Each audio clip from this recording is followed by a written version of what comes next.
नमस्कार एवरीवन। तो आज हम करने वाले हैं अपनी data pre processing with data frames का पार्ट नंबर 3। ओके। और इस बार हम अपने लास्ट के जो हमारे 4 कॉलम बच गए थे ना, max salary name, minimum salary और मिनिमम सैलरी नेम, वो बनाने वाले। ओके। पिछली वाली वीडियो में हमने best city count, worst city count निकाला था। इस बार हम इन 4 को देखने वाले। ओके। देखो, बेसिक वही रहेगा जैसे हम करते हैं ना अभी तक। जैसे हमने किया है, वर्स्ट सिटी निकाली है, बेस्ट सिटी निकाली है, वैसा ही रहेगा पूरा स्ट्रक्चर हमारे कोड का। बस थोड़ी बहुत ट्विकिंग होगी। ठीक है। सबसे पहले अपने डेटा फ्रेम्स को निकाल के देख लेते हैं। हमारे पास एक डेटा फ्रेम है, ये डेटा नाम का, जिसके अंदर हमारा मेनली सारा डेटा है। हमारी 2000 रोज है जिसके अंदर। और दूसरी है हमारा ये स्टेट्स वाला डेटा। ठीक है। इसके अंदर हमारे पास स्टेट वाइज सारी की सारी एनालिसिस है। ठीक है। फॉर एग्जांपल हर स्टेट की अ, हमारे पास बेस्ट सिटी है, नंबर ऑफ सिटीज़ हैं। ओके। नंबर ऑफ रेजिडेंट्स है, वर्स्ट सिटी है, ये सब है हमारे पास हर स्टेट का। ओके। हम एक स्टेट वाइज डेटा फ्रेम बना रहे हैं, कंस्ट्रक्ट कर रहे हैं। ओके। तो चलो लेट्स गेट स्टार्टेड। और अब हम निकालते हैं मैक्स सैलरी स्टेट वाइज। ठीक है। तो इसके अंदर क्या होगा, फर्स्टली हम वही करेंगे, दो लिस्ट बनाएंगे, एक मैक्स सैलरी और एक मैक्स सैलरी होल्डर। ठीक है। होल्डर की जगह नेम भी कर सकते हो आप, नेम ही कर देते हैं, मैक्स सैलरी नेम कर देते हैं। ओके। देन इसके बाद हम क्या करेंगे, फॉर आई इन डेटा, एक second, for I in states की स्टेट वाला कॉलम, जो हमारा ये वाला डेटा फ्रेम है जिसके अंदर हम सब कुछ बना रहे हैं, जिसके अंदर हम सारे एनालिसिस को स्टोर कर रहे हैं, उसका नाम है स्टेट्स। तो मुझे क्या करना है, मुझे इस डेटा फ्रेम का ये वाला कॉलम चाहिए, स्टेट वाला कॉलम चाहिए। ठीक है। वो क्यों, वो आपको बताता हूँ। ठीक है। इसका हम ले लेंगे स्टेट, एंड देन अगर मैं इसका आई प्रिंट करा दूँ तो आप देख सकते हैं हमारे पास सारे स्टेट्स आ गए। ओके। अब मैक्स सैलरी हर स्टेट की निकालने का क्या कोड होगा, ठीक है, जरा देखते हैं। सबसे पहले तो डेटा, क्योंकि हम जो भी निकालेंगे डेटा वाले डेटा फ्रेम में से निकालेंगे, है ना। जो हमारे पास ये वाला डेटा फ्रेम है इसी में से तो हम सारा डेटा निकालेंगे, एंड देन इसके अंदर जाकर स्टोर कर देंगे स्टेट्स वाले के अंदर। हम लिखेंगे डेटा, देन डेटा के अंदर भी एक स्टेट्स नाम का कॉलम है ना, ये रहा स्टेट्स नाम का कॉलम है। इसको हम एक्सेस करेंगे और इसको बोलेंगे कि भैया स्टेट्स वाले कॉलम में जहां जहां पर भी वैल्यू इक्वल टू आई हो। ठीक है। अभी मैंने आपको दिख रहा होगा कि यहाँ पर आई को आइट्रेट करा दिया है इसके अंदर। ठीक है। और आप देख सकते हैं आई की ये सारी वैल्यूज आ रही थी, है ना। हमने क्या कर दिया, हमने ऐसा लूप रन कराया है जिसके अंदर आई की वैल्यू ये सारी होंगी और वो इस क्वेरी के अंदर रखते रहेंगे। Okay. For example data, and then data the states equal to I, मतलब सबसे पहली बारी में क्या होगा, इक्वल टू हिमाचल प्रदेश। फिर दूसरी बारी क्या होगा, यहाँ पर आई की जगह क्या आ जाएगा, हरियाणा। तीसरी बारी कर्नाटका, ऐसे ऐसे करके आइट्रेशन। ठीक है। इतना शायद आपको आता होगा पहले से, बट मैंने फिर भी बता दिया। ओके। तो चलिए, और जब हम इसको एक्सेस कर लेंगे तब हमें इसमें से क्या चाहिए, सैलरी का कॉलम। सेकेंड, सैलरी का कॉलम। ठीक है। और तो और उस सैलरी वाले कॉलम में से भी हमें उसकी मैक्स वैल्यू चाहिए। ठीक है। अगर मैं यहाँ पर सैलरी कर दूँ, मैं इसे ज़रा हटा देता हूँ, आपको नेक्स्ट सेल में जाके दिखाता हूँ। अगर मैं यहाँ पर सैलरी कर दूँ और यहाँ पर आई की जगह मैंने चलो हिमाचल प्रदेश कर दिया। ठीक है। अगर मैंने हिमाचल प्रदेश कर दिया एंड इसको अगर मैं रन करूँगा तो क्या होगा, ये पूरा सैलरी का कॉलम दिखा देगा ऑफ हिमाचल प्रदेश। मतलब हिमाचल प्रदेश में कि जितने भी यहाँ रिकॉर्ड्स हैं इस डेटा में, डेटा वाले डेटा फ्रेम में, जितने भी हिमाचल प्रदेश के रिकॉर्ड्स हैं उन सब की इसने मुझे सैलरी दिखा दी इन अ फॉर्म ऑफ सीरीज। ठीक है। अगर मैंने इसी के ऊपर मैक्स फंक्शन लगा दिया तो हमें इस से मैक्स वैल्यू निकाल के दे देगा, है ना। और अगर मैंने यहीं पर आई डी एक्स लगा दिया तो मुझे इसका ही इंडेक्स दे देगा। ठीक है। चलिए, मैक्स वैल्यू तो हम निकालने आ गई है। ओके। सो क्या करते हैं, मैक्स डॉट मैक्स, इससे हमें उसकी मैक्सिमम वैल्यू पता लग जाएगी। तो क्या मैं इसे प्रिंट कराता हूँ, और तो और एक काम करते हैं, साथ ही साथ स्टेट्स भी प्रिंट करा देते हैं, स्टेट्स के नाम भी, ठीक है, लेकिन आपको अंदाज़ा लग सके कि स्टेट की कितनी वैल्यू है। तो देखो हिमाचल प्रदेश की क्या है, ये 1,98,731 सैलरी, ये उसकी मैक्सिमम सैलरी हिमाचल प्रदेश, ठीक है। ऐसे ही करके हर स्टेट की आपको मैक्सिमम सैलरी दिख रही होगी। ओके, अब हमें और कुछ नहीं करना, यहाँ पर बस प्रिंट कराने की जगह इसको हम मैक्स सैलरी नाम की इस लिस्ट में जाकर स्टोर कर देंगे, ठीक है, यूजिंग अपेंड फंक्शन।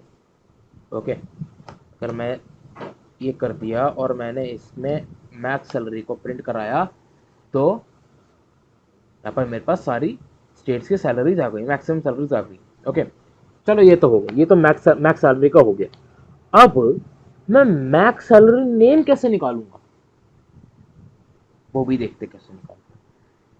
वो निकालने के लिए हम देखो क्या यूज करने वाले हैं कि हमारे पास ये डेटा सेट है ना, हमें ये पता लग जाएगा इसमें से मैक्सिमम सैलरी कौन सी है, ठीक है। फॉर एग्जांपल अगर मैं हिमाचल प्रदेश की बात करूँ, यहाँ पर अगर मैं यहाँ पर हिमाचल प्रदेश की बात करूँ, तो आपको दिख रहा होगा कि यहाँ पर ये सारी सैलरीज आ गई हैं, और अगर मैं यहाँ पर मैक्स लगाऊंगा तब मुझे वैल्यू पता लग जाएगी। अब इसका इंडेक्स निकालने के लिए क्या फॉर्मूला था, डॉट आई डी एक्स, है ना, हम इससे इंडेक्स पता लग जाएगा। इसका मतलब क्या है, इस इंडेक्स पर 934 वाले इंडेक्स पर इस डेटा फ्रेम में जो भी नाम होगा उसकी हिमाचल प्रदेश में सबसे ज्यादा सैलरी है, ठीक है। आपको समझ में आया क्या लॉजिक यूज कर रहा हूं मैं? देखो, हमें पता है कि मैक्सिमम सैलरी हिमाचल प्रदेश में इतनी है, 1,98,731, ठीक है। और ये जो वैल्यू लिखी है, ये पूरे डेटा फ्रेम में कहाँ पर लाई कर रही है, कौन से इंडेक्स पे है, मतलब इस पूरे डेटा फ्रेम में ये पूरे जो 0 से लेकर 1,999 रोज तक है, इस पूरे डेटा फ्रेम में वो सैलरी कौन सी रो में है, ये पता करने के लिए हम क्या यूज करते हैं, आईडीएक्स। हमें उसका इंडेक्स पता लग जाएगा। अब अगर मुझे इंडेक्स पता लग गया तो मैं इसका मतलब निकाल सकता हूं यहाँ पर, है ना, इसका मतलब मैं कोई भी कॉलम को एक्सेस कर सकता हूँ।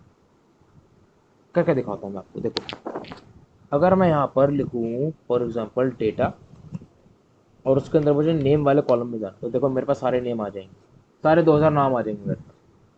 और अगर मैंने यहीं पर ही एक इंडेक्स डाल दिया, मैंने फॉर एग्जांपल 1 डाल दिया, तो मुझे 1 इंडेक्स का वैल्यू पता लग जाएगी, है ना। ऐसे आपने देखा होगा यहाँ पर 1 इंडेक्स पर क्या है, रोनाल्ड, ये जो भी इसका सरनेम है, ठीक है, ये है। अगर मैंने यहीं पर ही 1 डाल दिया तो मुझे ये मिल जाएगा, है ना। इसका मतलब अगर मैंने यहाँ पर 934 डाल दिया तो मुझे हिमाचल प्रदेश के मैक्सिमम सैलरी वाले का नाम पता लग जाएगा, है ना। Let's do it. इसका नाम है अप्रैल, ठीक है, अप्रैल सैंचेज, आई गेस ये प्रोनाउंसिएशन है इसकी। ओके, सो ये हिमाचल प्रदेश का सबसे ज़्यादा सैलरी होल्डर है, और इसको हमने कैसे निकाला, इस इंडेक्स के थ्रू, ठीक है। यही लॉजिक हम यहाँ पर यूज़ करने वाले हैं। ओके, मैं आपको करके दिखाता हूँ। सबसे पहले तो बनाते हैं इसको, वही करेंगे डेटा, और डेटा के अंदर एक सेकेंड, डेटा के अंदर हमें क्या चाहिए, स्टेट्स में से केवल हिमाचल प्रदेश, केवल उस स्टेट की, फॉर एग्जांपल हिमाचल प्रदेश, आई कर दिया मैंने, है ना, जैसे जो कि यहाँ पर किया था मैंने वही कर दिया। उसमें से मुझे चाहिए सैलरी का मैक्स, ठीक है, सैलरी का मैक्स पता लग गया, जो हमने यहाँ ऊपर किया मैं वही कर रहा हूँ अभी, ठीक है, सेम कोड है ये, सैलरी का मैक्स, पर मुझे यहाँ पर उसका इंडेक्स चाहिए, ठीक है। मुझे यहाँ पर मैक्सिमम वैल्यू नहीं चाहिए, मुझे यहाँ पर उसका इंडेक्स चाहिए, ठीक है। और इसको मैं क्या करूँगा, इसको मैं एक सेकंड, इसको एक ना वेरिएबल में स्टोर कर दे, चलो आर में स्टोर कर लिया मैंने इसको। ओके, मैं क्या करूँगा अब, एक सेकेंड, यहीं पर डेटा, उसका मैं नेम वाले कॉलम को एक्सेस करूँगा और उसमें आर डाल दूंगा। आर क्या है, हमारा इंडेक्स पता लग जाएगा हमें, और मैंने यहाँ पर आर डालूंगा तो उसका नाम आ जाएगा, ठीक है। अगर मैं इसको यहाँ पर प्रिंट कराऊँ, मैंने इसे प्रिंट कराता हूँ along with the state names.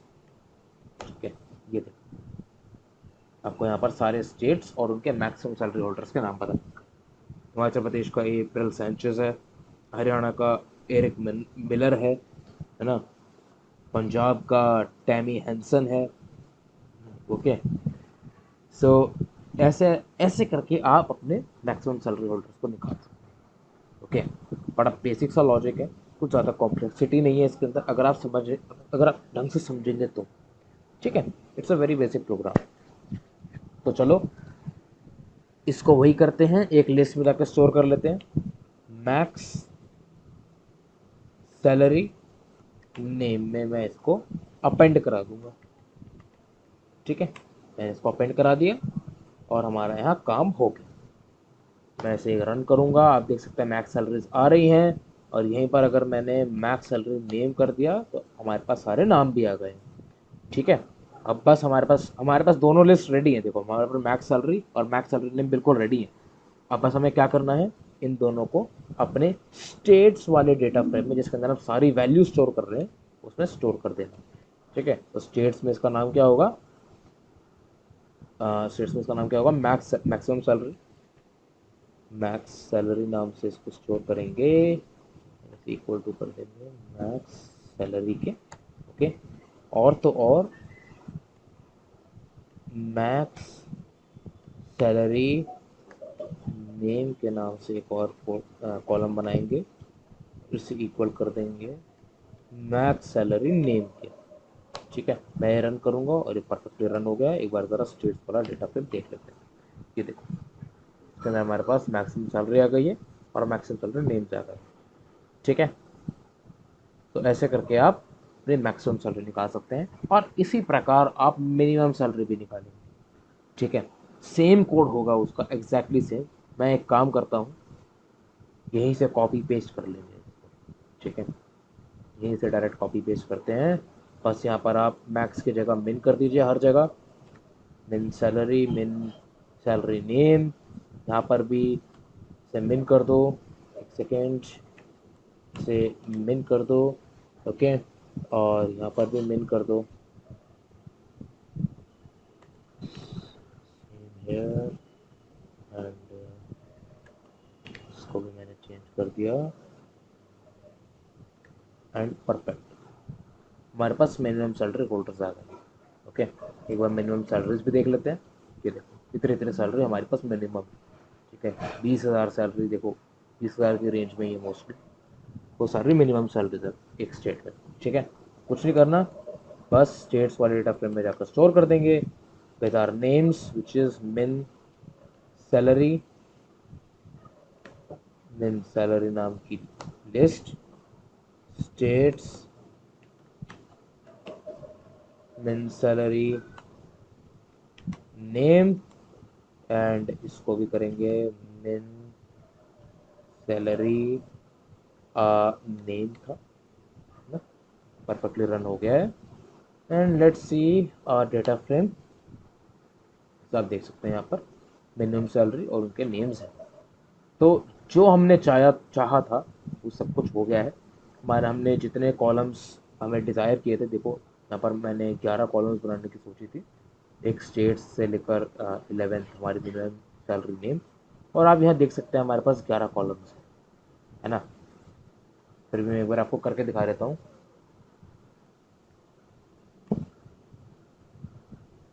Dot columns command जब आप यूज़ करते हैं तो आपको सारे कॉलम मिल जाते हैं।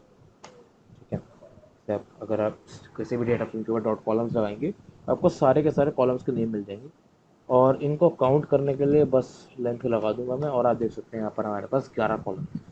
ठीक है, सो जो हमने चाहा था वो परफेक्टली ट्रेन कर लिया, वो परफेक्टली हमने अचीव कर लिया। हमारे पास एक बहुत अच्छा डेटा फ्रेम है, एंड इसके ऊपर हम, अगर मैं इसको एक्सपोर्ट कराऊंगा तो किसी और विजुअलाइजेशन टूल में, फॉर एग्जांपल टैबलू में जाकर इसे मैं विजुअलाइज कर सकता हूँ। ओके, तो एक काम करते हैं, फाइनली इसको एक्सपोर्ट भी करा लेते हैं इस फाइल को। ओके, फाइल एक्सपोर्ट कैसी होती है पांडास में, लेट्स सी। वो कराने के लिए आपको क्या करना होता है, सबसे पहले अपने डेटा फ्रेम का नाम लिखिए विच इज स्टेट्स, ठीक है, देन डॉट, और एक सेकेंड डॉट लगाइए, देन लिखिए to underscore C S P, ठीक है, to underscore C S P, then bracket खोलिए और उसके अंदर अपनी फाइल का नाम लिखिए जो आप इस फाइल को नाम देना चाहते हैं। मैं इस फाइल को नाम दूंगा स्टेट्स एनालिसिस डेटा सेट, ठीक है, डॉट सी एस पी लगाना मत भूलना। अगर आप ये भूल गए तो फिर ये किसी और फाइल फॉर्मेट में सेव कर देगा इसको, ओके, जो कि खुलेगा भी नहीं शायद। सो ऐसे करना है आपको अपनी डेटा फ्रेम का नाम, then dot to C S P, okay, और ब्रैकेट्स खोलिए, उसके अंदर अपने फाइल का नाम लिखिए जो अभी आपको अपनी फाइल का नाम देना है, और एंड में to dot C S P लगा दीजिए, ओके। इसके साथ में हमें क्या लगाना है, इसके साथ में हम लगाएंगे इंडेक्स इक्वल्स टू फॉल्स, ठीक है, और हेडर इक्वल्स टू ट्रू। ये दोनों क्या करते हैं, इंडेक्स इक्वल्स टू फॉल्स का मतलब है ये जो इंडेक्स आ रहा है ना यहाँ पर, ये जो 0 से लेकर 25 तक हमारे पास इंडेक्स आ रहा है, ये चला जाएगा, हमें इसकी एक्चुअली कोई ज़रूरत नहीं है, ठीक है, हमें बस इस डेटा की ज़रूरत है, इन 11 कॉलम्स की ज़रूरत है, हमें इस इंडेक्स की कोई ज़रूरत नहीं है अपने एनालिसिस के अंदर। तो इसीलिए हम इंडेक्स इक्वल टू फॉल्स कर देंगे कि भैया यहाँ पर तो ठीक है पर हमें सी एस सी फाइल में इंडेक्स नहीं चाहिए। और तो और हम यहाँ पर हेडर इक्वल टू ट्रू करेंगे, मतलब कि जो हमारे ये जो कॉलम नेम्स हैं हमें ये चाहिए, ओके, हम ये पांडास को बता रहे हैं कि जो कॉलम नेम्स हैं हमें चाहिए, एंड आपको इन्हें अपनी हमारे सी एस सी फाइल में एक्सपोर्ट करवाना है, ओके। तो सी एस सी फाइल में एक्चुअली ये हमारे फर्स्ट रो में आ जाते हैं, मैं आपको दिखाऊंगा अभी ज़रा खोल के C S C file, okay. ये करते ही इसको रन कर दीजिए और आपकी फाइल बन गई है। अगर यहाँ पर कोई एरर शो होता है तो इसका मतलब आपने कुछ गलती करी है, अदरवाइज ये मोस्ट प्रोबेबली आपका रन हो जाएगा, ओके। तो चलो हमारी इसी डायरेक्टरी में जहाँ पर आपकी फाइल आपने स्टोर कर रखी है ना, फॉर एग्जांपल मैं देखो ये वाली फाइल चला रहा हूँ अभी, ये देखो मैं ये वाली फाइल चला रहा हूँ, कि जहाँ पर भी स्टोर्ड होगी उसी डायरेक्टरी में आपकी सी फाइल भी जाके स्टोर हो जाएगी, ठीक है। अगर आप यहाँ पर ढूंढोगे तो स्टेट एनालिसिस डेटा सेट मुझे यहाँ पर मिल जाएगी, क्रिएटेड सेकंड है ना, ये हमारा डेटा फ्रेम है, इसको मैं खोलूंगा तो आप देख सकते हैं कि हमारे पास पूरा सी एस पी फॉर्मेट में अवेलेबल है, ओके। ये देखो स्टेट्स, और जैसे मैंने आपको बताया था कि जो कॉलम नेम्स है वो एज फर्स्ट रो स्टोर हो जाएंगे, है ना। सो एज फर्स्ट रो ये स्टोर हो गए हैं, एंड देन उसके बाद सारी रोज आ गई, ओके।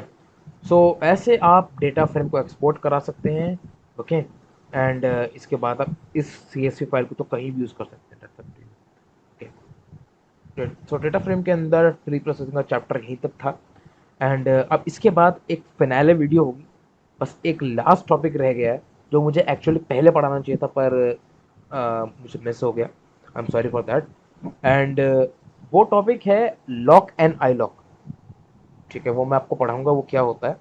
एक्चुअली वो डेटा सिलेक्शन के ही मेथड होते हैं, मुझे डेटा सिलेक्शन वाली वीडियो के बाद ही बनाना चाहिए था but unfortunately I forgot it. So वो वीडियो आएगी एंड देन उसके बाद ये सीरीज कंक्लूड हो जाएगी, ओके। सो अब मिलते हैं उस वाली वीडियो में, चलिए तब तक के लिए बाय।